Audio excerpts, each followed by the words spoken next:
तेल की बढ़ती कीमतों को लेकर एक बार फिर से कांग्रेस सड़कों पर होगी, तो वहीं महंगाई को मुद्दा बताते हुए केंद्र सरकार को घेरा जाएगा। केंद्र के खिलाफ महंगाई को मुद्दा बताते हुए कांग्रेस ने देशव्यापी आंदोलन करने की ठानी है। खास तौर पर 7 से लेकर 17 जुलाई तक 11 दिवसीय कार्यक्रम तय किए गए हैं। राजस्थान कांग्रेस प्रभारी अजय माकन ने जयपुर पहुंचकर आंदोलन की रूपरेखा को अंतिम रूप दिया। महंगाई जो बढ़ रही है, केंद्र की सरकार नाकाम रही है महंगाई को रोकने में। डीजल, पेट्रोल, गैस, लोहा, सीमेंट, खाद्य सामग्री, दालें, तेल, उसको लेकर के हम इनको घेरने का काम करेंगे।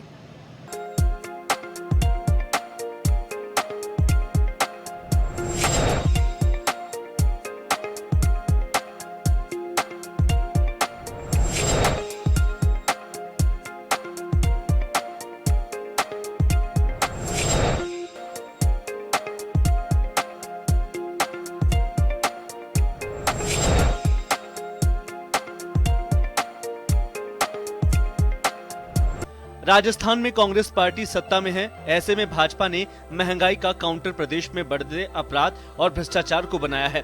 भाजपा का आरोप है कि प्रदेश में जनता दहशतगर्दी की जिंदगी जीने को मजबूर है, तो वहीं भ्रष्टाचार भी बढ़ा हुआ है।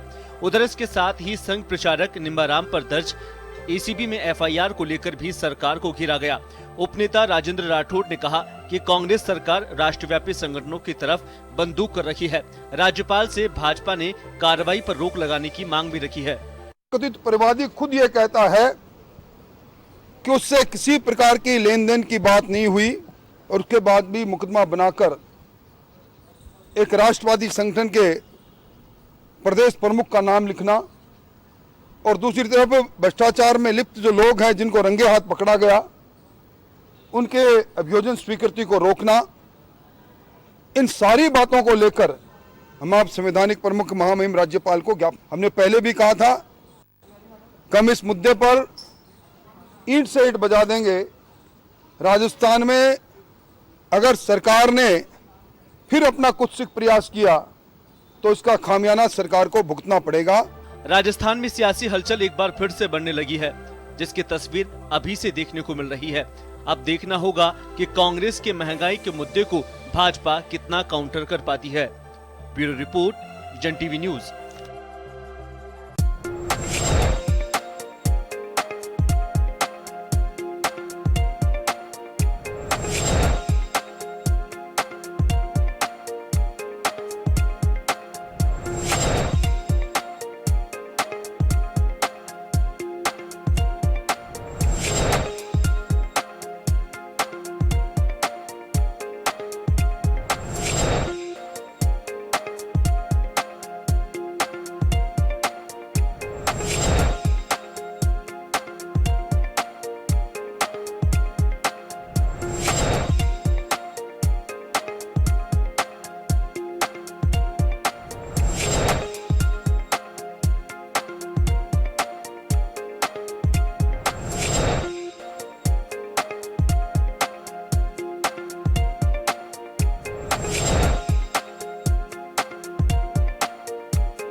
नमस्कार जंटी में स्वागत है आपका। मैं हूं योगेंद्र। आप देख रहे हैं खास खबर। खास खबर में हम बात करेंगे, यूं तो पूरे उत्तर भारत कहें कि पहाड़ी क्षेत्रों को छोड़ करके पूरे देश का पारा इस समय चढ़ा हुआ, लेकिन राजस्थान में आने वाले दिनों में अब सियासी पारा भी अच्छा जंप लेगा। ये कहें कि सियासी पारा भी चढ़ता नजर आएगा।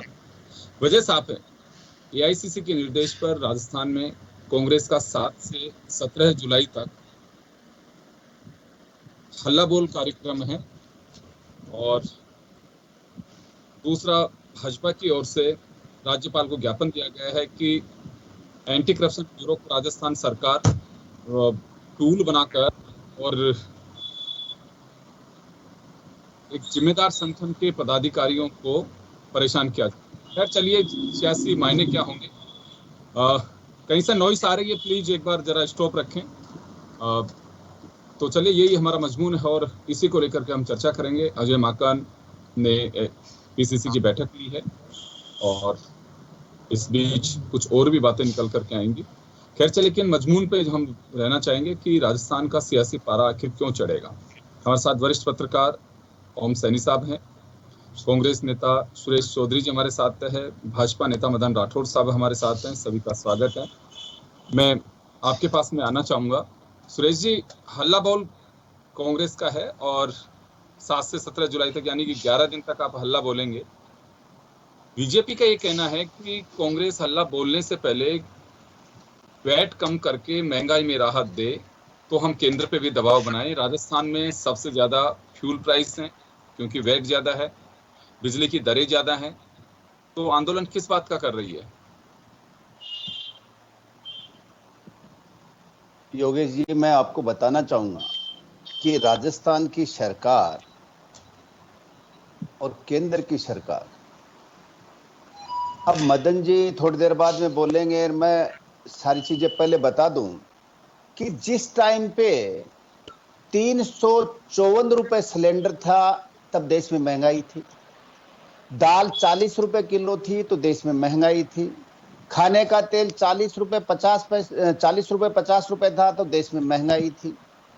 और आज जब कांग्रेस की गवर्नमेंट केंद्र में थी तो उस टाइम पे कच्चे तेल के, क्रूड ऑयल के $120 पर बैरियल से लेके $140 $50 पर बैरियल तक गया था, और डीजल 64 रुपए पेट्रोल था तब महंगा था।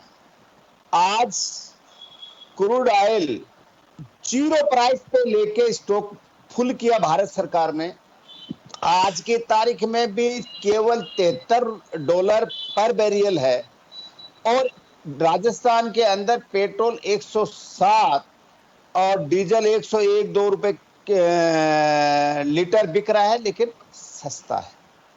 तो मदन जी के 25 सांसद जो राजस्थान से भाजपा से जीत के गए, क्या 25 सांसदों का धर्म नहीं बनता कि प्रधानमंत्री के सामने जाएं और इस प्रदेश में और देश में जिस रूप की त्राही त्राही मची हुई है, खाने का तेल 200 रुपए लीटर बिक रहा है, सब्जी लेने जाएं तो वो 100 रुपए से नीचे नहीं है, आलू प्याज के भी क्या भाव हो रहे हैं, हालात कहां तक पहुंच गए।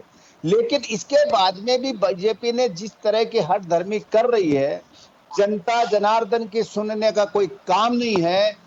हमारे दो के फार्मूले पे चल रहे हैं। केवल मोदी जी, अमित शाह जी जो कह दें वो भाजपा, वो कह दें जो देश, वो कह दें जो कानून, जो कह दें वो व्यवस्था। तो इन हालातों में कांग्रेस ने निर्णय किया है कि बीजेपी की गलत नीतियों के खिलाफ आउटरीच का प्रोग्राम करके साथ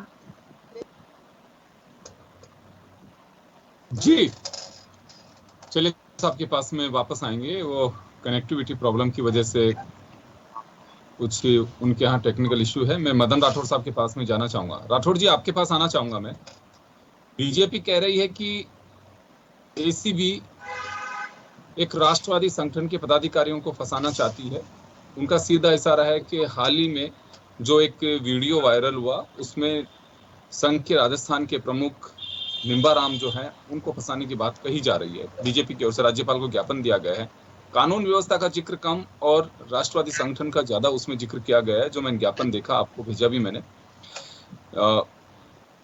तो इसका काउंटर करने के लिए वक्त तलाशा है बीजेपी ने। कानून व्यवस्था किस तरह से बिगड़ती नजर आ रही है? देखिए, कानून व्यवस्था तो वास्तव में बिगड़ी हुई है। आज हम कभी भी अखबार उठा के देखते हैं तो उन अखबारों में सबसे पहले बलात्कार, अपहरण, ऐसी घटनाएं पढ़ने को मिलती है। यानी विचार करने की जरूरत है कि क्या हो गया है, यानी कितना भ्रष्टाचार बढ़ा। ये जो सब कारण है ना, ये अपने सामने है। जब ये कंट्रोल नहीं कर पा रहे हैं, इनकी पुलिस की, हमारे सिरोही में आपने पढ़ा होगा कि अधिकारी लोग, एक चैनल बना हुआ है, किस प्रकार से शराब माफिया पनप रहे हैं, किस प्रकार से ये ड्रग माफिया पनप रहे हैं राजस्थान के अंदर। यानी कानून व्यवस्था पूरी तौर पर बिगड़ी हुई है, और इन सब से ध्यान हटाने के लिए ये राष्ट्रवादी संगठनों को बदनाम करने का षड्यंत्र और अपनी जो एजेंसियां हैं उन एजेंसियों का दुरुपयोग करने का काम ये सरकार कर रही है। तो ये तो देखिए चिंता की बात है। राजनीति तो देखिए बदलती रहती है, होता रहता है, सत्ताएं आती है जाती है, लेकिन हम इन संस्थाओं का दुरुपयोग करते रहेंगे तो मैं सोचता हूँ ये ठीक बात नहीं है, अच्छी परंपरा नहीं है। न्याय देखिए, चुनाव के समय में राजनीति कर लो, चुनाव समाप्त होने के बाद में पूरा देश, पूरा प्रदेश अपना है, प्रदेश की जनता हमारी है, कानून व्यवस्था और चिकित्सा सुविधा ये सब देने का दायित्व, या ये जो पेट्रोल डीजल या जो कुछ भी है, ये जो आपने चर्चा में अभी शुरू किया था और हमारे सुरेश जी भाई साहब ने भी ये बात रखी थी, मैं आपसे एक बात बताऊं, क्यों नहीं राज्य सरकार इस पर वैट कम कर लेती है? ये सब चिंता का विषय करना चाहिए। इसके लिए इसी तरीके के साथ समिति बना करके यदि चिंतन करे तो मैं सोचता हूँ कि राहत दी जा सकती है। सत्ता का दुरुपयोग नहीं होना चाहिए, सब एक समान है, एक नजर से सबको देखना चाहिए और व्यवस्था देना चाहिए। राठौड़ साहब एक सवाल है, जब भी एजेंसी जांच करती हैं या इस तरह की बात करती हैं तो सत्ता का दुरुपयोग कहा जाता है।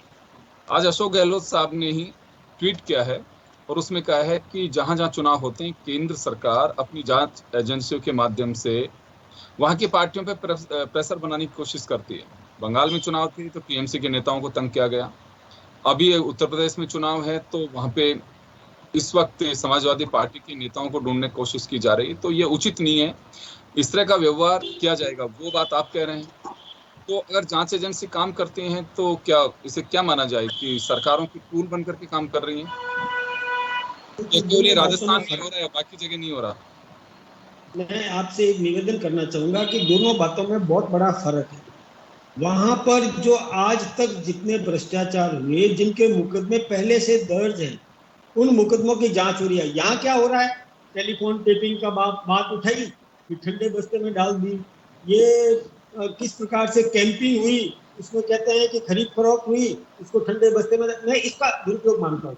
आज इन्होंने बसपा के लोगों को और दल बदल करवाया अपने साथ जोड़ने के लिए, और इसी प्रकार से कई निर्दलियों को साधने की कोशिश की। ये सब जो किया, ये सब जनता के सामने, किसी को डराने धमकाने के लिए उपयोग में लिया, ये जनता के सामने, मैं इसको दुरुपयोग मानता हूँ। हाँ, कोई जांच चल रही है, भ्रष्टाचार हुआ है, उसकी जांच की परिणति के अंदर कोई यदि छापा पड़ता है, ईडी छापा मारती है या और कोई भी बात होती है तो वो प्रक्रिया का हिस्सा है, लेकिन दुरुपयोग नहीं होना चाहिए, यानी दुर्भावनावश किसी को। अच्छा, मैं एक बात, एक छोटा सा आप समझ लें कि पहले तो उसको और बताते हैं कि अपराध हुआ, जब वो लाइन पे आ जाता है, यानी आपके साथ जुड़ जाता है, तो फिर उसको और कह देते हैं कि ठंडे बस्ते में डाल दिया, उसकी जांच को रोक दिया या उसको और क्लीन चिट दे दी। ये ठीक बात है, ये बात अपन सब जानते हैं राजस्थान के अंदर किस प्रकार से हुआ। सैनी साहब अच्छी तरह से इस विषय को समझ रहे हैं, क्योंकि निष्पक्ष व्यक्ति है, ये किसी की पैरवी करने वाले नहीं है। मैं वापस आ रहा हूँ राठौड़ साहब आपके पास आ रहा हूँ मैं ओम सैनी साहब के पास ही जाना चाहूंगा मैं एक बार। ओम जी, आप देख रहे हैं कि कांग्रेस हमलावर है केंद्र सरकार के खिलाफ, महंगाई को लेकर के केंद्र की नीतियों के खिलाफ, और बीजेपी कह रही है कि राज्य में जांच एजेंसियों का दुरुपयोग करके ये काउंटर है ये, क्योंकि 2 दिन पहले ही दिल्ली दौरे पर रहे सतीश पूनिया जो राजस्थान प्रदेश के अध्यक्ष हैं, एक रणनीति तय की गई होगी, अब बीजेपी हमलावर रहेगी इसके काउंटर के लिए, ये तो सही है। लेकिन यहाँ मुद्दा बीजेपी जो ले रही है चाहे कांग्रेस ले रही हो, क्या लगता है आपको कि वास्तव में ये मुद्दे सिरे चढ़ पाएंगे? देखिए, कुल मिलाकर के सामान्य जन जो सोचता है वो तो आजकल हो नहीं रहा, लोग परेशान हैं। उसके कारण सुरेश जी भी जानते हैं और हमारे भारतीय जनता पार्टी के जो इस वक्त रिप्रेजेंट कर रहे हैं वो भी जानते हैं, राठौड़ साहब, क्योंकि कॉन्स्टिट्यूशनल गारंटी जो मिली हुई है लोगों को तो हासिल ही नहीं हो रही। महंगाई से परेशान है, चाहे वो बीजेपी का आदमी हो चाहे कांग्रेस का आदमी हो, दोनों परेशान है। लॉ एंड ऑर्डर का सिलसिला है, वो भी दोनों ही परेशान है। इसका कारण समझने की जरूरत है कि हमारा समाज कितना ज़्यादा डिटोरिएट हो गया है। हमारी जो एजेंसीज हैं वो जिस तरीके से रूल बुक से काम करती थी वो नहीं करती हैं। ये शिकायत दिल्ली में भी है, ये शिकायत जयपुर में भी है। तो ये क्यों है? क्योंकि जो लोग अपने रूल बुक से काम करते थे, हमारा जो शासन तंत्र है वो कायदे कानून से चलता था, वो दबाव से नहीं चलता था। मुझे याद है कि राजस्थान में 2-3 बार ही दबाव का सिलसिला देखने को मिला। एक तो जब सुखाड़िया जी चीफ मिनिस्टर हुआ करते थे तो साथड़ी सोनाकांड की बात हुई थी, या कुंभाराम चौधरी रेवेन्यू मिनिस्टर थे तो वो गुड़ वाला कांड हुआ था। ये दो एक कांड नजर आते हैं। अब तो हर रोज ही कांड नजर आते हैं। किसी का भी शासन रहा हो, चाहे वसुंधरा जी मुख्यमंत्री रही हो, चाहे अशोक जी मुख्यमंत्री रहे, तो समाज में डिटोरिएशन हो रहा है, शासन तंत्र में सारा सत्यानाश हो रहा है। उसका ही परिणाम है। कहा सवाल ये कि साहब वेट कम करने से सब कुछ क्यों हो जाएगा, तो ये आप भी इस गणित को भी समझ, आप मेरा ख्याल है ठीक से समझा सकते थे कि हमारे पास में आमदनी का जरिया क्या है। केंद्र सबसे ज्यादा वसूल करता है और केंद्र ही जिस तरीके का स्ट्रक्चर बना है, रेवेन्यू बांटने का जो जीएसटी का सिलसिला है, उसमें जो हिस्सा हमें मिलना चाहिए उससे हम स्वतंत्र रूप से तो कुछ कर नहीं सकते। तो ऐसी स्थिति में वेट कम करने से कुछ नहीं होने वाला है जब तक कि जो कंपनियां, जो भारत सरकार की कंपनियां हैं, जो ये ऐसा नहीं है कि बिल्कुल स्वायत्त कंपनी और उनको नियंत्रित नहीं किया सके, जो हर रोज 30 पैसे 32 पैसे 35 पैसे बढ़ाती हैं और हम अखबार में सिर्फ पढ़ लेते हैं, किसी पे जू ही नहीं रेंगती। आश्चर्य इस बात का होता है कि ऐसे में फेडरल संघीय शासन में जिम्मेवारी हमारे जो रिप्रेजेंटेटिव हैं लोकसभा में और राज्यसभा में, उनकी हो जाती है। सौभाग्य से या दुर्भाग्य से या संयोग से इस वक्त भारतीय जनता पार्टी के सारे रिप्रेजेंटेटिव ज्यादा हैं, राजस्थान से, खासतौर से राजस्थान की समस्याओं को आसानी से हल किया जा सकता है। राजस्थान का बड़ा भारी प्रेशर क्रिएट किया जा सकता है केंद्र सरकार के ऊपर कि हम लोग किस तरह की जिंदगी जी रहे हैं। चाहे मुख्यमंत्री कोई भी हो, शासन कोई भी हो, लेकिन सामान्य जन को लाभ तभी मिल सकता है ये दोनों समन्वय करके और केंद्र के साथ में अपने हिस्से की बात करें कि हमें हमारा राजस्व चाहिए, हमें वेट जो आप बढ़ा रहे हैं जिसकी वजह से हमारे यहाँ 100 रुपये का भाव हो गया पेट्रोल का या डीजल का, वो कम किया जा सकता है। तो ये मिलजुल के करना पड़ेगा। ये देखिए, एक दूसरे को लांछित करने से तो कुछ होगा नहीं। हल्ला बोल की बात है तो निश्चित रूप से आप बोलिए हल्ला, और साथ साथ में लेकिन ये समझिए कि जो इकोनॉमिक मॉडल आपने अडॉप्ट किया हुआ है उसमें हल्ला बोल से काम नहीं चलेगा।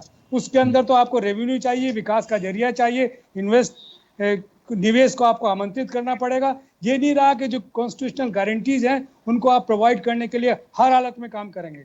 आपने जैसे मुझे याद है कि बीजेपी ने या कांग्रेस ने भी अपनी जो प्रायोरिटीज रखी हैं वो सामान्य जन की रखी हैं। भैरव सिंह जी ने अंत्योदय की बात की, और कांग्रेस में मुझे याद है लास्ट वाला वो जो फ्लैगशिप योजनाएं बनी वो क्या है, वो यही है कि कॉन्स्टिट्यूशनल गारंटीज को पूरा किया जाए, सामान्य जन को दिया जाए।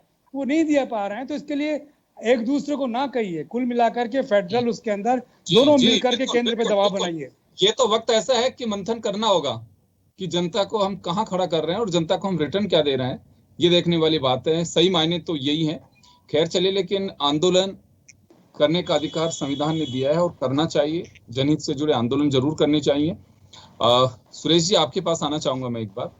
अभी राठौड़ साहब ने कहा कि राजस्थान के परिप्रेक्ष्य में अंतर है कि यहाँ जांच एजेंसी को, और राठौड़ साहब को भी मैं सुन रहा था, राजेंद्र राठौड़ जी को, वो ये कह रहे हैं कि ना तो किसी ने सीडी के लिए कहा जांच के लिए, खुद ने जांच करवाई सरकार ने, और परेशान करने के लिए सारी कुछ किया जा रहा है। जिस एजेंसी का आदमी उसमें शामिल है वो मना कर रहा है कि हमारी ये लेन देन की बात नहीं हो रही है, फिर जांच क्यों की जा रही है? योगेंद्र जी, मैं बताना चाहूंगा आपको, बहुत सी सीधी सी बात है कि केंद्रीय मंत्री के ऊपर जब आरोप लगे, केस दर्ज हुआ, तो उनको एक वॉइस सैंपल देना था। उसके बाद में वो राजस्थान कई बार आ गए। एक छोटी सी आवाज का नमूना देने में, वो भी सरकार को नमूना देने में, एजेंसियों को नमूना देने में मेरे हिसाब से कोई दिक्कत नहीं है। नमूने हैं, उनको पता भी है, लेकिन नमूना देने में तकलीफ है। और अब की बार जो तकलीफ है वो तकलीफ ये नहीं है, ये ईडी सीबीआई सब का कर रहे हैं, लेकिन इनके भाई साहब आ गए, इनको तकलीफ नहीं है। आरएसएस के मुखिया निम्मा राम जी, भाई साहब आ गए, इनको तकलीफ भाई साहब की है। अरे भाई साहब के दफ्तर में वीडियो बना, कांग्रेस को पता नहीं, तुमने जो प्लानिंग बनाई खाने की उसका वीडियो बना, कंपनी का हमसे कोई लेना देना नहीं, सारा काम हुआ। अब उसके बाद में मैं ये कहता हूं कि देश की भाजपा की ये ड्यूटी बनती है कि वो एजेंसियों के अंदर निम्मा जी जाते, एजेंसी के सामने अपना पक्ष रखते, अपना पक्ष रखने के बाद में अगर कांग्रेस अत्याचार करती बीजेपी की तरह कि कोई लेना देना नहीं, उसके बाद में फिर ईडी भेज दी, सीबीआई भेज दी, ऐसा अत्याचार करते, तो आज ये आंदोलन करते। समझ में आता है, किसी के खिलाफ कोई दर्ज होना, उसके बाद में आप अपनी स्थिति को पेश करोगे ना। लेकिन सुरक्षा के घेरे में दिल्ली बैठे हैं। अरे भाई, दिल्ली बैठा के कितने दिन रखोगे? जिसने जो कर्म किया है, चाहे वो कांग्रेस का हो, चाहे बीजेपी का हो, चाहे आरएसएस का हो, उसको ताड़ियों के पीछे जाना पड़ेगा। अशोक गहलोत के राज में कानून का राज है। यहाँ कानून के दायरे में जो गलती करेगा उसको सजा मिलेगी। और मैं कह रहा हूं कि ये 2% हमारे टैक्स की बात कर रहे हैं। मैं मदन जी भाई साहब बहुत सीनियर आदमी है बीजेपी के, मैं इनकी इज्जत करता हूं। मैं कहूं मदन जी, आप टोटल 72 विधायक, टोटल 25 सांसद दिल्ली जाए और राजस्थान का पूरा हक दिलाए। हम हरियाणा से 1 रुपए सस्ता बेचेंगे राजस्थान में डीजल, लेकिन आप देना नहीं चाहते। राजस्थान का हक देना नहीं चाहते, राजस्थान का पैसा देना नहीं चाहते। आप ये सोच रहे हैं अशोक गहलोत की गवर्नमेंट कैसे गिरे, इसको रेस बंद करें, जिससे कर्नाटक, गोवा, महाराष्ट्र, कर्नाटक, जिससे तरीके से सरकारें गिराई, राजस्थान की सरकार भी गिराए। लेकिन ये ऐसे जननायक हैं अशोक गहलोत, जो पूरी स्थिति को समझते हैं, पूरी स्थिति को जानते हैं, और ये ऐसे मास्टरमाइंड आदमी हैं कि पूरी साल 5 सरकार चलाएंगे भी, जनता को अवगत कराएंगे, हकीकत अवगत कराएंगे। भारत की सरकार हमें ये नहीं दे रही है, हम आपके लिए कर रहे हैं, इसीलिए हमने 11 दिन पे रखा पखवाड़ा, उसमें सब जगह जनता को अवगत कराएंगे। ये भाजपा, ये हमारी उपलब्धि है और ये केंद्र सरकार की उपलब्धि है। हम आपको ये दे रहे हैं, वो आप पे थोप रहे हैं। जी बिल्कुल। तो 7 से 17 जुलाई तक ब्लॉक स्तर तक कांग्रेस आंदोलन करेगी, महंगाई को लेकर के चर्चा करेगी, पंपलेट्स बांटने की बात कही गई है। कोविड काल में दोनों के सामने बड़ी चुनौती होगी। अगर आंदोलन खड़ा करते हैं तो किस तरह से करेंगे, क्योंकि पेंडेमिक है, ज़्यादा लोगों को इकट्ठे नहीं होने देंगे। ये तो तय है कि धज्जियाँ उड़नी है। खैर चलिए, धज्जियाँ भी उड़े, कोरोना अगर इनके डर से भी भगे तो भी चलिए, बहुत अच्छी बात है कि इनकी भीड़ को देख के भी चला जाए तो भी ठीक है। मदन जी, आपके पास आना चाहूँगा मैं। एक आरोप यह लग रहा है कि जयपुर की सफाई को लेकर के अगर बीजेपी आक्रामक होती तो ज्यादा ठीक रहता। डोटासरा ने ये बात मीडिया से मुखातिब होते हुए कहा है कि जयपुर में जब सफाई के हालात ऐसे चल रहे हैं तो उस वक्त अगर ये बात उठाई जाती तो ज्यादा ठीक रहता। सीडी में निम्बाराम जी का नाम आने के बाद में बीजेपी आग बबूला हो रही है। ये निर्देश ऊपर से दिए जा रहे हैं कि इसको आंदोलन के रूप में खड़ा करना भी। आपके सामने आरोप लगाया सुरेश चौधरी जी ने कि अगर निम्बाराम जी का नाम नहीं होता, केवल राजाराम का नाम होता, तो ये मामला बीजेपी नेताओं की जुबान पे भी नहीं आता। एक बात आप सुनिए, हम सब जानते हैं, यहाँ जितने भी डिबेट में हैं, कि आरएसएस का प्रचारक एक फक्कड़ होता है, साधु होता है, सन्यासी जीवन जीता है, उसको कुछ नहीं चाहिए। वो अखंड ब्रह्मचारी रह करके और सन्यासी जीवन जीता है। उसका कोई अपना परिवार नहीं, पूरा देश उसका परिवार है, पूरा समाज उसका परिवार है। उसका अपना कुछ भी नहीं होता। एक धोती जोड़ा होता है और एक बनियान और एक वो कमीज होती है, और कुछ भी नहीं होता उसके पास।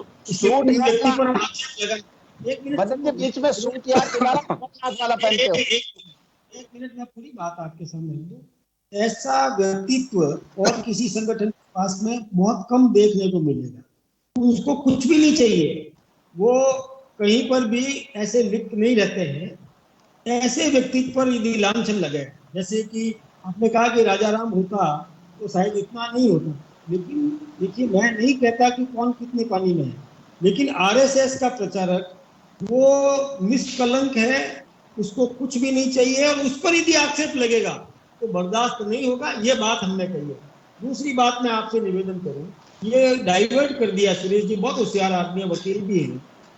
विषय चल रहा था कि आपने कहाँ उसका दुरुपयोग किया, सत्ता मतलब अपनी सत्ता का दुरुपयोग किया, उस विषय को ये टाल गए और घुमा करके और वहां ले आए आरएसएस पर या प्रचारक पर या वहां पर लेकर के आ गए। आप ये बताइए ना, जैसे आपने आपके भंवरलाल जी तो आपके विधायक हैं, आपके साथ में, वो वॉइस क्यों नहीं देते हैं, सैंपल क्यों नहीं देते हैं, आप इसका जवाब क्यों नहीं दे पा रहे हो? अरे आपके लोग जिन्होंने एक दूसरे पर क्या क्या कीचड़ नहीं उछाले और साथ में लेकर के चल रहे हो, क्योंकि वो चुप हो गए इसलिए वो सोना खरा सोना हो गया। तो पहले तो वो एक दूसरे पर क्या क्या कीचड़ उछाले और फिर साथ में आ गए तो खरा सोना। ये बात ठीक नहीं। देखिए, जनता देख रही है भाई साहब, ये जनता कभी, अब आप भले कितने वाकपटु हैं, बात को घुमा करके कैसे पेश कर दें, लेकिन जनता सब समझ रही है। जनता समझ रही है कि ये बात को घुमा रहे हैं। इसलिए मैं ये निवेदन करना चाहूंगा कि जैसे स्वच्छता का मामला है, ये प्रॉब्लम है, तो इस प्रॉब्लम को ढंग से उठाते रहे हैं, और जहां पर आप सत्ता में हैं तो हम अपना तरीके से उसका समाधान भी कर रहे हैं, और जहां पर नहीं है तो विषय उठाना हमको आता है।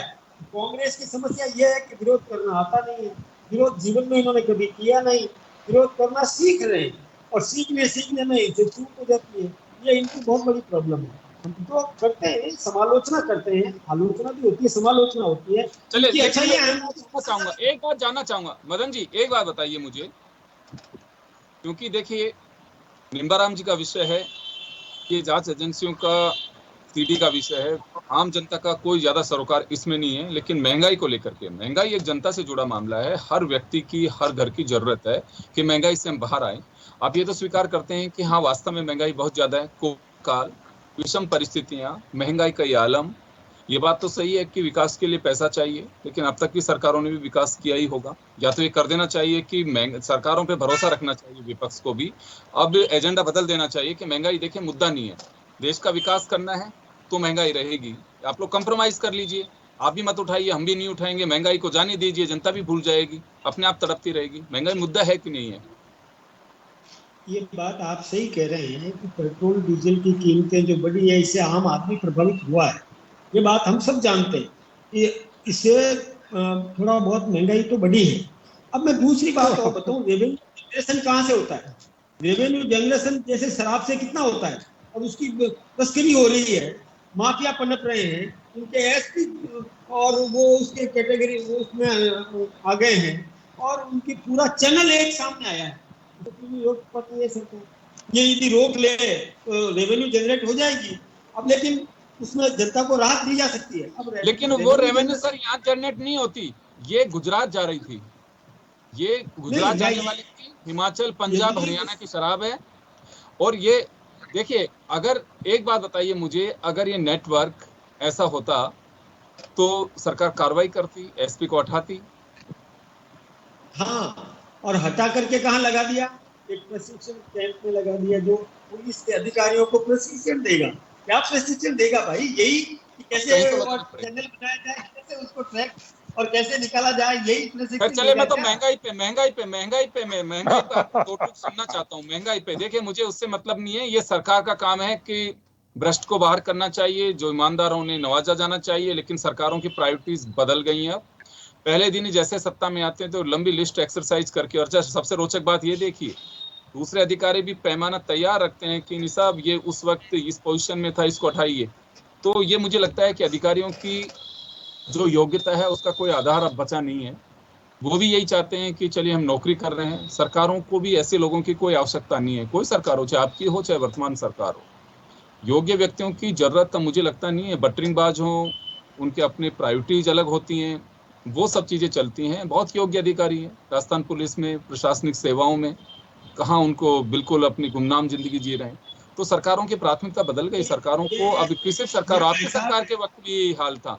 पहले दिन ही मुख्यमंत्री जी के शपथ लेने के 12 घंटे में ही ऑर्डर, जैसे पता लग गया हो कि क्या होगा। चले, मैं समय कम है, राठौर साहब आप कुछ कहना चाह रहे हैं, लेकिन मैं एक बार ओम जी के पास जाना चाहूंगा। ओम जी, महंगाई एक बड़ा मुद्दा है, क्या वास्तव में महंगाई मुद्दा तो है, और अभी से नहीं, वर्षों से, लेकिन क्या अभी मायने बदल रहे हैं? हम जब कुर्सी पर होते हैं तो महंगाई हमारे लिए मुद्दा नहीं होता है, जैसे हम बाहर यानी कि विपक्ष में होते हैं तो महंगाई मुद्दा होता है। हाँ, बिल्कुल ठीक कह रहे हैं योगेंद्र जी। मुश्किल ये होगा कि सामान्य जन खामोश रहता है, उस तरीके से यूनाइट नहीं होता, उस तरीके से अपने आप को ऑर्गेनाइज नहीं करता जिस तरीके से मिसेस गांधी के ज़माने में जब मिट्टी का तेल और चीनी ये सब कुछ गड़बड़ हुआ तो लोग कैसे ऑर्गेनाइज हो गए। उसके बाद में अटल जी कैसे अपनी बैलगाड़ी पे लोकसभा तक आ रहे थे, ये सब बातें पता है ना। अब जू नहीं रेंगती है हमारे राजनेताओं पर, सारी बातें कहने के बावजूद जू नहीं रेंगती है, और सामान्य जन उनको, अच्छा सामान्य जन भी क्या करेगा? किसानों ने इस तरीके से दिल्ली को घेरे रखा, लेकिन उनकी बात आज तक नहीं सुनी जा रही, तो वो प्रदर्शन भी अर्थ नहीं रख रहे। तो अब तो रास्ता ही दूसरा निकालना पड़ेगा कि आप सिर्फ वोट के माध्यम से लाइए और वोट के माध्यम से हटा दीजिए, अन्यथा आपको बर्दाश्त करना पड़ेगा। वरना 2 पैसे बंगाल में सरकारें बदल गई, 2 पैसे ट्रम्प के बढ़ गए उसके ऊपर, उस जमाने को देखा है हमने। तो अब क्यों नहीं? अब तो कमाल है, मुझे ख्याल ही नहीं होता कि मैं पिछले कई महीनों से देख रहा हूँ कि जो सब्जियां हैं वो किस तरीके से आसमान में चढ़ करके बोल रही हैं। कैसे लोग खाते होंगे, कितनी मुश्किल होती होगी, जिनकी आमदनियां कम हो रही हैं। तो सारे सारे सच हैं। ये दोनों पार्टियों के लोगों को, जो सत्ता में यहाँ है, जो सत्ता में वहाँ है, और जो यहाँ बोल रहे हैं वो वहाँ, मतलब बोलना ये चाहिए कि हम सामान्य जन की तकलीफ क्या है। अच्छा, ये राष्ट्रवादी राष्ट्रवादी कहते हैं, तो और कोई क्या है राष्ट्रवादी है? सारे ही राष्ट्रवादी हैं भाई। आरएसएस कैसी है हमें पता है, लेकिन आरएसएस आज कैसी है वो बात अलग है। उस आरएसएस को उस आरएसएस से मत कीजिए ताल्लुक जो जो घर घर में घूम करके रोज अपना खाना इकट्ठा करते थे भिक्षुओं के तरीके से, और लोगों में बात किया करते थे। आज तो 5 स्टार के नीचे बात ही नहीं होती है। तो इसलिए ये जो एजेंसीज हैं इनके साथ में सहयोग करना चाहिए। उनको उनको लांछित करके उसके आक्रामक होने की आवश्यकता नहीं है, चाहे वो भारतीय जनता पार्टी हो चाहे वो कांग्रेस हो। दोनों के लोगों को मैं क्षमा चाहूंगा, मैं माफी चाहूंगा, समय का अभाव में रोकना चाहूंगा तमाम अतिथियों को। तो खैर चलिए, जो भी है, क्या रिजल्ट निकलेगा ये तो कहना बहुत मुश्किल है, लेकिन सियासी पारा चढ़ना तय है, बस यही कह सकते हैं। उधर बीजेपी आग बबूला है कि हमारे एक संगठन के जो प्रमुख हैं उनको कैसे फंसाया जा रहा है। उधर कांग्रेस कह रही है कि हम जनता की आवाज बन करके और केंद्र की हठधर्मिता के खिलाफ हम हल्ला बोल रहे हैं। अभी इस हल्ला बोल में कितनी आम जनता जुड़ेगी, बीजेपी के एजेंडे पे कितनी आगे बढ़ पाएगी, ये सब तमाम जो चीजें हो देखने वाली होगी। लेकिन ये तय है कि आने वाले दिनों में राजनीतिक रंगत जरूर चढ़ेगी। शुक्रिया आप सभी का। खास खबर में इतना ही, दीजिए इजाजत। नमस्कार।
नमस्कार जंटी में स्वागत है आपका। मैं हूं योगेंद्र, आप देख रहे हैं खास खबर। खास खबर में हम बात करेंगे, यूं तो पूरे उत्तर भारत कहें कि पहाड़ी क्षेत्रों को छोड़ करके पूरे देश का पारा इस समय चढ़ा हुआ, लेकिन राजस्थान में आने वाले दिनों में अब सियासी पारा भी अच्छा जंप लेगा। ये कहें कि सियासी पारा भी चढ़ता नजर आएगा। वजह साफ है, एआईसीसी के निर्देश पर राजस्थान में कांग्रेस का 7 से 17 जुलाई तक हल्ला बोल कार्यक्रम है, और दूसरा भाजपा की ओर से राज्यपाल को ज्ञापन दिया गया है कि एंटी करप्शन ब्यूरो को राजस्थान सरकार टूल बनाकर और एक जिम्मेदार संगठन के पदाधिकारियों को परेशान किया जाए। खैर चलिए, सियासी मायने क्या होंगे। कहीं से नॉइस आ रही है, प्लीज एक बार जरा स्टॉप रखें।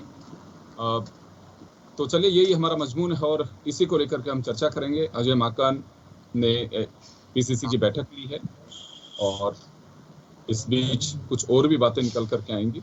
खैर चलिए, लेकिन मजमून पे हम रहना चाहेंगे कि राजस्थान का सियासी पारा आखिर क्यों चढ़ेगा। हमारे साथ वरिष्ठ पत्रकार ओम सैनी साहब हैं, कांग्रेस नेता सुरेश चौधरी जी हमारे साथ है, भाजपा नेता मदन राठौड़ साहब हमारे साथ हैं। सभी का स्वागत है। मैं आपके पास में आना चाहूँगा। सुरेश जी, हल्ला बोल कांग्रेस का है और 7 से 17 जुलाई तक यानी कि 11 दिन तक आप हल्ला बोलेंगे। बीजेपी का ये कहना है कि कांग्रेस हल्ला बोलने से पहले वैट कम करके महंगाई में राहत दे तो हम केंद्र पे भी दबाव बनाएं। राजस्थान में सबसे ज्यादा फ्यूल प्राइस हैं क्योंकि वैट ज्यादा है, बिजली की दरें ज्यादा हैं। तो आंदोलन किस बात का कर रही है? योगेश जी, मैं आपको बताना चाहूंगा कि राजस्थान की सरकार और केंद्र की सरकार, अब मदन जी थोड़ी देर बाद में बोलेंगे, मैं सारी चीजें पहले बता दूं कि जिस टाइम पे 354 रुपए सिलेंडर था तब देश में महंगाई थी, दाल 40 रुपए किलो थी तो देश में महंगाई थी, खाने का तेल 40 रुपए 50 रुपए था तो देश में महंगाई थी। और आज जब कांग्रेस की गवर्नमेंट केंद्र में थी तो उस टाइम पे कच्चे तेल के, क्रूड ऑयल के $120 पर बैरियल से लेके $140 $50 पर बैरियल तक गया था, और डीजल 54 रुपए 64 रुपए पेट्रोल था, तब महंगा था। आज क्रूड ऑयल जीरो प्राइस पे लेके स्टॉक फुल किया भारत सरकार ने। आज की तारीख में भी केवल $73 पर बैरियल है, और राजस्थान के अंदर पेट्रोल 107 और डीजल 101-2 रुपए लीटर बिक रहा है, लेकिन सस्ता है। तो मदन जी के 25 सांसद जो राजस्थान से भाजपा से जीत के गए, क्या 25 सांसदों का धर्म नहीं बनता कि प्रधानमंत्री के सामने जाएं और इस प्रदेश में और देश में जिस रूप की त्राही त्राही मची हुई है, खाने का तेल 200 रुपए लीटर बिक रहा है, सब्जी लेने जाएं तो वो 100 रुपए से नीचे नहीं है, आलू प्याज के भी क्या भाव हो रहे हैं, हालात कहां तक पहुंच गए। लेकिन इसके बाद में भी बीजेपी ने जिस तरह की हठ धर्मी कर रही है, जनता जनार्दन की सुनने का कोई काम नहीं है। हम दो हमारे दो के फार्मूले पे चल रहे हैं। केवल मोदी जी, अमित शाह जी जो कह दें वो भाजपा, वो कह दें जो देश, वो कह दें जो कानून, जो कह दें वो व्यवस्था। तो इन हालातों में कांग्रेस ने निर्णय किया है कि बीजेपी की गलत नीतियों के खिलाफ आउटरीच का प्रोग्राम करके साथ। जी चलिए, आपके पास में वापस आएंगे। वो कनेक्टिविटी प्रॉब्लम की वजह से कुछ उनके यहाँ टेक्निकल इश्यू है। मैं मदन राठौड़ साहब के पास में जाना चाहूंगा। राठौड़ जी, आपके पास आना चाहूंगा मैं।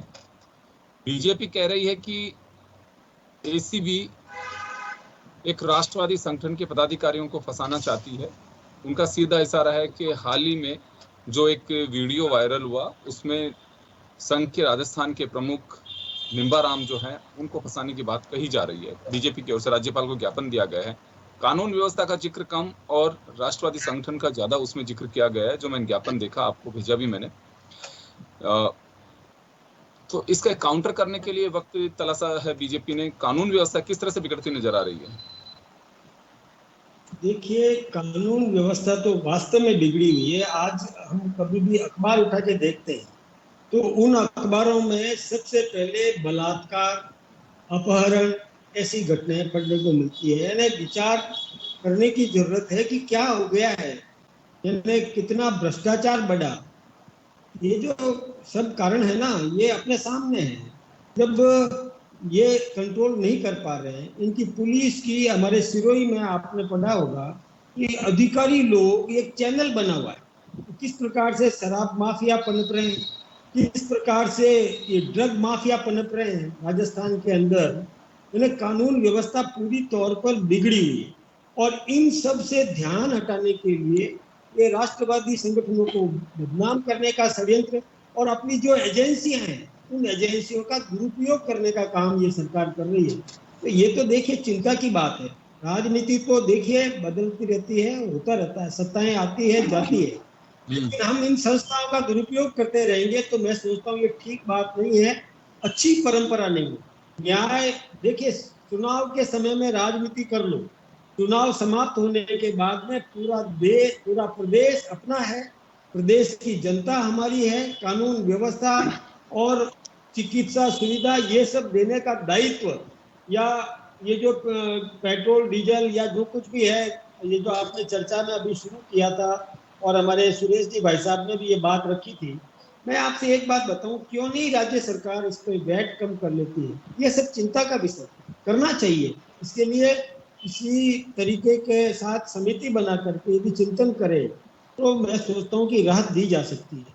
सत्ता का दुरुपयोग नहीं होना चाहिए। सब एक समान है, एक नजर से सबको देखना चाहिए और जी सुव्यवस्थित शासन देना चाहिए। राठौड़ साहब एक सवाल है, जब भी एजेंसी जांच करती हैं या इस तरह की बात करती हैं तो सत्ता का दुरुपयोग कहा जाता है। आज अशोक गहलोत साहब ने ही ट्वीट किया है और उसमें कहा है कि जहां जहां चुनाव होते हैं केंद्र सरकार अपनी जांच एजेंसियों के माध्यम से वहां की पार्टियों पर प्रेशर बनाने की कोशिश करती है। बंगाल में चुनाव थी तो टीएमसी के नेताओं को तंग किया गया। अभी उत्तर प्रदेश में चुनाव है तो वहां पे इस वक्त समाजवादी पार्टी के नेताओं को ढूंढने की कोशिश की जा रही है। तो ये उचित नहीं है, इस तरह का व्यवहार किया जाएगा, वो बात आप कह रहे हैं। तो अगर जांच एजेंसी काम करती हैं तो क्या इसे क्या माना जाए कि सरकारों की टूल बनकर के काम कर रही हैं? तो ये राजस्थान में हो रहा है, बाकी जगह नहीं हो रहा। मैं आपसे एक निवेदन करना चाहूंगा कि दोनों बातों में बहुत बड़ा फर्क है। वहां पर जो आज तक जितने भ्रष्टाचार हुए, जिनके मुकदमे पहले से दर्ज हैं, उन मुकदमों की जांच हो रही है। यहाँ क्या हो रहा है, टेलीफोन टेपिंग का बात उठाई, फिर ठंडे बस्ते में डाल दी। ये किस प्रकार से कैंपिंग हुई, उसमें कहते हैं कि खरीद फरोख्त हुई, उसको ठंडे बस्ते में, मैं इसका दुरुपयोग मानता हूँ। आज इन्होंने बसपा के लोगों को और दल बदल करवाया अपने साथ जोड़ने के लिए, और इसी प्रकार से कई निर्दलियों को साधने की कोशिश की। ये सब जो किया, ये सब जनता के सामने, किसी को डराने धमकाने के लिए उपयोग में लिया, ये जनता के सामने। मैं इसको दुरुपयोग मानता हूँ। हाँ, कोई जांच चल रही है, भ्रष्टाचार हुआ है, उसकी जांच की परिणति के अंदर कोई यदि छापा पड़ता है, ईडी छापा मारती है या और कोई भी बात होती है, तो वो प्रक्रिया का हिस्सा है। लेकिन दुरुपयोग नहीं होना चाहिए, यानी दुर्भावना बस किसी को। अच्छा, मैं एक बात, एक छोटा सा आप समझ लें कि पहले तो उसको और बताते हैं कि अपराध हुआ, जब वो लाइन पे आ जाता है, यानी आपके साथ जुड़ जाता है, तो फिर उसको और कह देते हैं कि ठंडे बस्ते में डाल दिया, उसकी जांच को रोक दिया या उसको और क्लीन चिट दे दी। ये ठीक बात है, ये बात अपन सब जानते हैं राजस्थान के अंदर किस प्रकार से हुआ। सैनी साहब अच्छी तरह से इस विषय को समझ रहे हैं, क्योंकि निष्पक्ष व्यक्ति है ये किसी की पैरवी करने वाले नहीं है। मैं वापस आ रहा हूँ राठौड़ साहब आपके पास आ रहा हूँ मैं ओम सैनी साहब के पास ही जाना चाहूंगा मैं एक बार। ओम जी, आप देख रहे हैं कि कांग्रेस हमलावर है केंद्र सरकार के खिलाफ, महंगाई को लेकर के, केंद्र की नीतियों के खिलाफ, और बीजेपी कह रही है कि राज्य में जांच एजेंसियों का दुरुपयोग करके ये काउंटर है ये, क्योंकि 2 दिन पहले ही दिल्ली दौरे पर रहे सतीश पूनिया जो राजस्थान प्रदेश के अध्यक्ष हैं, एक रणनीति तय की गई होगी, अब बीजेपी हमलावर रहेगी इसके काउंटर के लिए, ये तो सही है। लेकिन यहाँ मुद्दा बीजेपी जो ले रही है चाहे कांग्रेस ले रही हो, क्या लगता है आपको कि वास्तव में ये मुद्दे सिरे चढ़ पाएंगे? देखिए, कुल मिलाकर के सामान्य जन जो सोचता है वो तो आजकल हो नहीं रहा। लोग परेशान हैं, उसके कारण सुरेश जी भी जानते हैं और हमारे भारतीय जनता पार्टी के जो इस वक्त रिप्रेजेंट कर रहे हैं वो भी जानते हैं, राठौड़ साहब, क्योंकि कॉन्स्टिट्यूशनल गारंटी जो मिली हुई है लोगों को तो हासिल ही नहीं हो रही। महंगाई से परेशान है, चाहे वो बीजेपी का आदमी हो चाहे कांग्रेस का आदमी हो, दोनों परेशान है। लॉ एंड ऑर्डर का सिलसिला है, वो भी दोनों ही परेशान है। इसका कारण समझने की जरूरत है कि हमारा समाज कितना ज़्यादा डिटोरिएट हो गया है। हमारी जो एजेंसीज हैं वो जिस तरीके से रूल बुक से काम करती थी वो नहीं करती हैं। ये शिकायत दिल्ली में भी है, ये शिकायत जयपुर में भी है। तो ये क्यों है? क्योंकि जो लोग अपने रूल बुक से काम करते थे, हमारा जो शासन तंत्र है वो कायदे कानून से चलता था, वो दबाव से नहीं चलता था। मुझे याद है कि राजस्थान में 2-3 बार ही दबाव का सिलसिला देखने को मिला। एक तो जब सुखाड़िया जी चीफ मिनिस्टर हुआ करते थे तो साथड़ी सोनाकांड की बात हुई थी, या कुंभाराम चौधरी रेवेन्यू मिनिस्टर थे तो वो गुड़ वाला कांड हुआ था। ये 2 को एक कांड नजर आते हैं। अब तो हर रोज ही कांड नजर आते हैं। किसी का भी शासन रहा हो, चाहे वसुंधरा जी मुख्यमंत्री रही हो चाहे अशोक जी मुख्यमंत्री रहे, तो समाज में डिटोरिएशन हो रहा है, शासन तंत्र में सारा सत्यानाश हो रहा है। उसका ही परिणाम है। कहा सवाल ये कि साहब वेट कम करने से सब कुछ क्यों हो जाएगा, तो ये आप भी इस गणित को भी समझ, आप मेरा ख्याल है ठीक से समझा सकते थे कि हमारे पास में आमदनी का जरिया क्या है।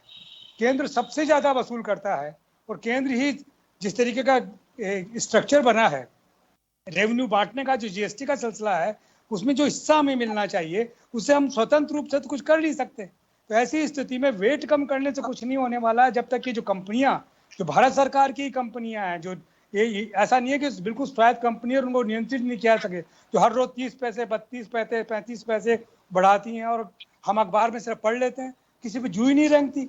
आश्चर्य इस बात का होता है कि ऐसे में फेडरल संघीय शासन में जिम्मेवारी हमारे जो रिप्रेजेंटेटिव हैं लोकसभा में और राज्यसभा में उनकी हो जाती है। सौभाग्य से या दुर्भाग्य से या संयोग से इस वक्त भारतीय जनता पार्टी के सारे रिप्रेजेंटेटिव ज्यादा हैं राजस्थान से, खासतौर से राजस्थान की समस्याओं को आसानी से हल किया जा सकता है। राजस्थान का बड़ा भारी प्रेशर क्रिएट किया जा सकता है केंद्र सरकार के ऊपर कि हम लोग किस तरह की जिंदगी जी रहे हैं, चाहे मुख्यमंत्री कोई भी हो, शासन कोई भी हो, लेकिन सामान्य जन को लाभ तभी मिल सकता है ये दोनों समन्वय करके और केंद्र के साथ में अपने हिस्से की बात करें कि हमें हमारा राजस्व चाहिए, हमें वेट जो आप बढ़ा रहे हैं जिसकी वजह से हमारे यहाँ 100 रुपये का भाव हो गया पेट्रोल का या डीजल का, वो कम किया जा सकता है। तो ये मिलजुल के करना पड़ेगा। ये देखिए, एक दूसरे को लांछित करने से तो कुछ होगा नहीं। हल्ला बोल की बात है तो निश्चित रूप से आप बोलिए हल्ला, और साथ साथ में लेकिन ये समझिए कि जो इकोनॉमिक मॉडल आपने अडॉप्ट किया हुआ है उसमें हल्ला बोल से काम नहीं चलेगा। उसके अंदर तो आपको रेवेन्यू चाहिए, विकास का जरिया चाहिए, निवेश को आपको आमंत्रित करना पड़ेगा। ये नहीं रहा कि जो कॉन्स्टिट्यूशनल गारंटीज हैं उनको आप प्रोवाइड करने के लिए हर हालत में काम करेंगे। आपने जैसे मुझे याद है कि बीजेपी ने या कांग्रेस ने भी अपनी जो प्रायोरिटीज रखी हैं सामान्य जन की रखी हैं। भैरव सिंह जी ने अंत्योदय की बात की, और कांग्रेस में मुझे याद है लास्ट वाला वो जो फ्लैगशिप योजनाएं बनी वो क्या है, वो यही है कि कॉन्स्टिट्यूशनल गारंटीज को पूरा किया जाए, सामान्य जन को दिया जाए। वो नहीं दिया पा रहे हैं, तो इसके लिए एक दूसरे को ना कहिए, कुल मिलाकर के फेडरल उसके अंदर दोनों मिलकर के केंद्र पे दबाव बनाइए। ये तो वक्त ऐसा है कि मंथन करना होगा कि जनता को हम कहाँ खड़ा कर रहे हैं और जनता को हम रिटर्न क्या दे रहे हैं, ये देखने वाली बात है। सही मायने तो यही है।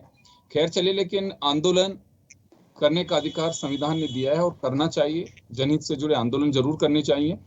सुरेश जी, आपके पास आना चाहूंगा मैं एक बार।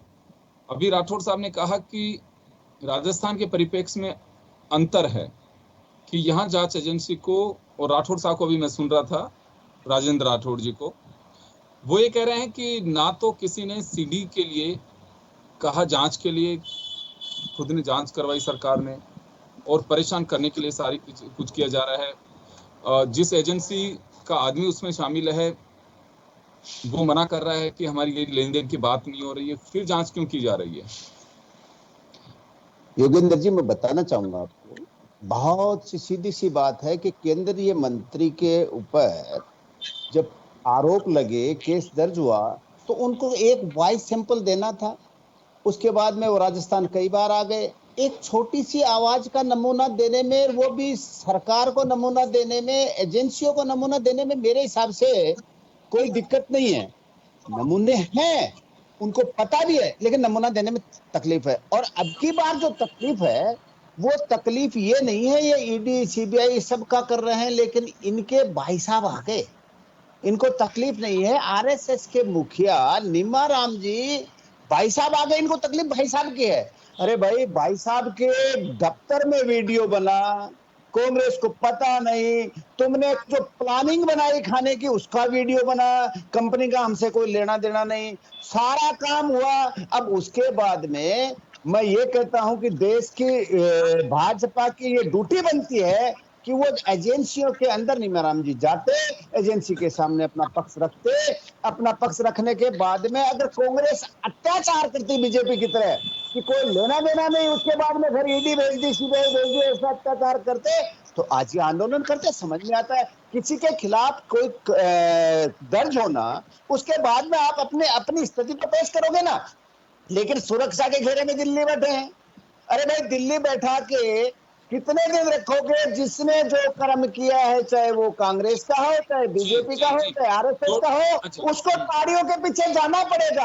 अशोक गहलोत के राज में कानून का राज है। यहाँ कानून के दायरे में जो गलती करेगा उसको सजा मिलेगी। और मैं कह रहा हूँ कि ये 2% हमारे टैक्स की बात कर रहे हैं।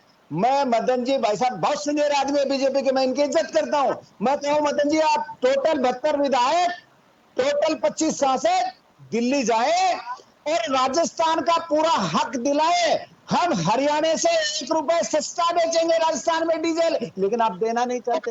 राजस्थान का आप देना नहीं चाहते, राजस्थान का पैसा देना नहीं चाहते। आप ये सोच रहे हैं अशोक गहलोत की गवर्नमेंट कैसे गिरे, इसको रेस बंद करें, जिससे कर्नाटक, गोवा, महाराष्ट्र, कर्नाटक जिस तरीके से सरकारें गिराई, राजस्थान की सरकार भी गिराए। लेकिन ये ऐसे जननायक हैं अशोक गहलोत जो पूरी स्थिति को समझते हैं, पूरी स्थिति को जानते हैं, और ये ऐसे मास्टरमाइंड आदमी है कि पूरी साल 5 सरकार चलाएंगे भी, जनता को अवगत कराएंगे, हकीकत अवगत कराएंगे। भारत की सरकार हमें ये नहीं दे रही है, हम आपके लिए कर रहे हैं। इसीलिए हमने 11 दिन का रखा पखवाड़ा, उसमें सब जगह जनता को अवगत कराएंगे।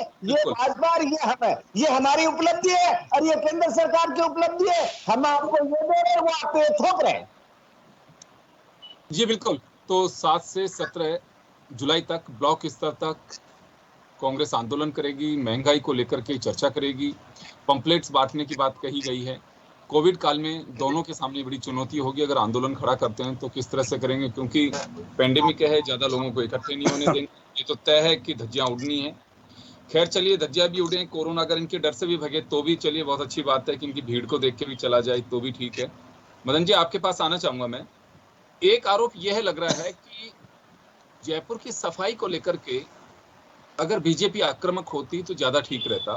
डोटासरा ने ये बात मीडिया से मुखातिब होते हुए कहा है कि जयपुर में जब सफाई के हालात ऐसे चल रहे हैं तो उस वक्त अगर ये बात उठाई जाती तो ज्यादा ठीक रहता। सीडी में निम्बाराम जी का नाम आने के बाद में बीजेपी आग बबूला हो रही है। ये निर्देश ऊपर से दिए जा रहे हैं कि इसको आंदोलन के रूप में खड़ा करना भी। आपके सामने आरोप लगाया सुरेश चौधरी जी ने कि अगर निम्बाराम जी का नाम नहीं होता, केवल राजाराम का नाम होता, तो ये मामला बीजेपी नेताओं की जुबान पे भी नहीं आता। एक बात आप सुनिए, हम सब जानते हैं, यहाँ जितने भी डिबेट में हैं, कि आरएसएस का प्रचारक एक फक्कड़ होता है, साधु होता है, सन्यासी जीवन जीता है, उसको कुछ नहीं चाहिए।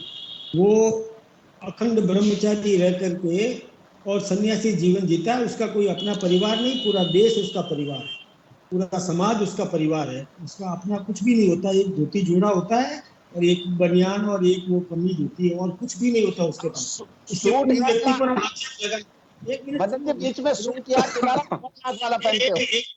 एक मिनट में पूरी बात आपके सामने। ऐसा व्यक्तित्व और किसी संगठन के पास में बहुत कम देखने को मिलेगा। उसको कुछ भी नहीं चाहिए, वो कहीं पर भी ऐसे लिप्त नहीं रहते हैं।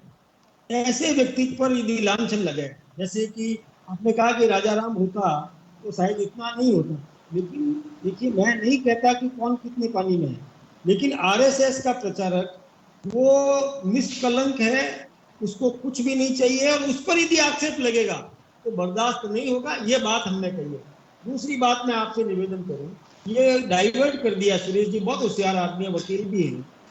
विषय चल रहा था कि आपने कहाँ इसका दुरुपयोग किया, सत्ता मतलब अपनी सत्ता का दुरुपयोग किया। उस विषय को ये टाल गए और घुमा करके और वहां ले आए आरएसएस पर या प्रचारक पर या वहां पर लेकर के आ गए। आप ये बताइए ना, जैसे आपने आपके भंवरलाल जी तो आपके विधायक हैं, आपके साथ में, वो वॉइस क्यों नहीं देते हैं, सैंपल क्यों नहीं देते हैं? आप इसका जवाब क्यों नहीं दे पा रहे? अरे आपके लोग जिन्होंने एक दूसरे पर क्या क्या कीचड़ नहीं उछाले और साथ में लेकर के चल रहे हो, क्योंकि वो चुप हो गए इसलिए वो सोना खरा सोना हो गया। पहले तो वो एक दूसरे पर क्या क्या कीचड़ उछाले और फिर साथ में आ गए तो खरा सोना। ये बात ठीक नहीं। देखिए, जनता देख रही है भाई साहब, ये जनता कभी, अब आप भले कितने वाकपटु हैं, बात को घुमा करके कैसे पेश कर दें, लेकिन जनता सब समझ रही है। जनता समझ रही है कि ये बात को घुमा रहे हैं। इसलिए मैं ये निवेदन करना चाहूंगा कि जैसे स्वच्छता का मामला है, ये प्रॉब्लम है तो इस प्रॉब्लम को ढंग से उठाते हैं, उठाते रहे हैं, और जहां पर आप सत्ता में हैं तो हम अपना तरीके से उसका समाधान भी कर रहे हैं, और जहां पर नहीं है तो विषय उठाना हमको आता है। कांग्रेस की समस्या ये है कि विरोध करना आता नहीं है, विरोध जीवन में इन्होंने कभी किया नहीं, विरोध करना सीख रहे हैं और सीखने में इनसे चूक हो जाती है। ये इनकी बहुत बड़ी प्रॉब्लम है। हम तो करते हैं, समालोचना करते हैं, आलोचना भी होती है, समालोचना होती है। चलिए, अच्छा ये चाहूंगा, एक बात जानना चाहूंगा मदन जी, एक बात बताइए मुझे, क्योंकि देखिए निम्बाराम जी का विषय है, ये जांच एजेंसियों का सीडी का विषय है। आम जनता का कोई ज्यादा सरोकार इसमें नहीं है, लेकिन महंगाई को लेकर के, महंगाई एक जनता से जुड़ा मामला है। हर व्यक्ति की, हर घर की जरूरत है कि महंगाई से हम बाहर आए। आप ये तो स्वीकार करते हैं कि हाँ, वास्तव में महंगाई बहुत ज्यादा है। कोविड काल, विषम परिस्थितियां, महंगाई का ये आलम, ये बात तो सही है कि विकास के लिए पैसा चाहिए, लेकिन अब तक की सरकारों ने भी विकास किया ही होगा। या तो ये कर देना चाहिए कि सरकारों पे भरोसा रखना चाहिए विपक्ष को भी। अब एजेंडा बदल देना चाहिए कि महंगाई देखिए मुद्दा नहीं है, देश का विकास करना है तो महंगाई रहेगी। आप लोग कंप्रोमाइज कर लीजिए, आप भी मत उठाइए, हम भी नहीं उठाएंगे, महंगाई को जाने दीजिए, जनता भी भूल जाएगी, अपने आप तड़पती रहेगी। महंगाई मुद्दा है कि नहीं है? ये बात आप सही कह रहे हैं कि पेट्रोल डीजल की कीमतें जो बढ़ी है, इससे आम आदमी प्रभावित हुआ है। ये बात हम सब जानते हैं कि इससे थोड़ा बहुत महंगाई तो बढ़ी है। अब मैं दूसरी बात और बताऊं, रेवेन्यू जनरेशन कहाँ से होता है? रेवेन्यू जनरेशन जैसे शराब से कितना होता है, और उसकी तस्करी हो रही है, माफिया पनप रहे हैं, उनके एसपी और वो उसके कैटेगरी वो उसमें आ गए हैं, और उनकी पूरा चैनल एक सामने आया है। तो रोक पाती है सरकार। ये यदि रोक ले तो रेवेन्यू जनरेट हो जाएगी। अब लेकिन उसमें जनता को राहत दी जा सकती है। अब लेकिन वो रेवेन्यू सर यहाँ जनरेट नहीं होती, ये गुजरात जा रही थी, ये गुजरात जाने वाली थी। हिमाचल, पंजाब, हरियाणा की शराब है। और ये देखिए, अगर एक बात बताइए मुझे, अगर ये नेटवर्क ऐसा होता तो सरकार कार्रवाई करती, एसपी को हटाती। हाँ, और हटा करके कहाँ लगा दिया? एक प्रशिक्षण कैंप में लगा दिया, जो पुलिस के अधिकारियों को प्रशिक्षण देगा। क्या प्रशिक्षण देगा भाई? यही कि कैसे चैनल बनाया जाए, कैसे उसको ट्रैक और कैसे निकाला जाए, यही प्रशिक्षण। चले, मैं तो महंगाई पे टोटल सुनना चाहता हूँ। महंगाई पे देखिए, मुझे उससे मतलब नहीं है, ये सरकार का काम है कि भ्रष्ट को बाहर करना चाहिए, जो ईमानदार होने नवाजा जाना चाहिए। लेकिन सरकारों की प्रायोरिटीज बदल गई हैं। अब पहले दिन ही जैसे सत्ता में आते हैं तो लंबी लिस्ट एक्सरसाइज करके, और सबसे रोचक बात ये देखिए, दूसरे अधिकारी भी पैमाना तैयार रखते हैं कि नहीं साहब, ये उस वक्त इस पोजीशन में था, इसको हटाइए। तो ये मुझे लगता है कि अधिकारियों की जो योग्यता है उसका कोई आधार अब बचा नहीं है। वो भी यही चाहते हैं कि चलिए हम नौकरी कर रहे हैं। सरकारों को भी ऐसे लोगों की कोई आवश्यकता नहीं है, कोई सरकार हो, चाहे आपकी हो चाहे वर्तमान सरकार हो। योग्य व्यक्तियों की जरूरत मुझे लगता नहीं है। बटरिंगबाज हो, उनके अपने प्रायोरिटीज अलग होती हैं, वो सब चीजें चलती हैं। बहुत योग्य अधिकारी हैं राजस्थान पुलिस में, प्रशासनिक सेवाओं में, कहाँ उनको बिल्कुल अपनी गुमनाम जिंदगी जी रहे हैं। तो सरकारों की प्राथमिकता बदल गई। सरकारों को अब किसी सरकार, आपकी सरकार के वक्त भी यही हाल था। पहले दिन ही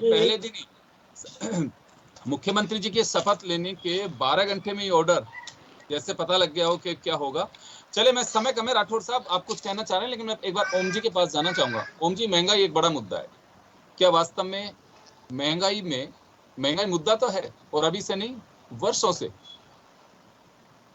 लेकिन क्या अभी मायने बदल रहे हैं? हम जब कुर्सी पर होते हैं तो महंगाई हमारे लिए मुद्दा नहीं होता है, जैसे हम बाहर यानी कि विपक्ष में होते हैं तो महंगाई मुद्दा होता है।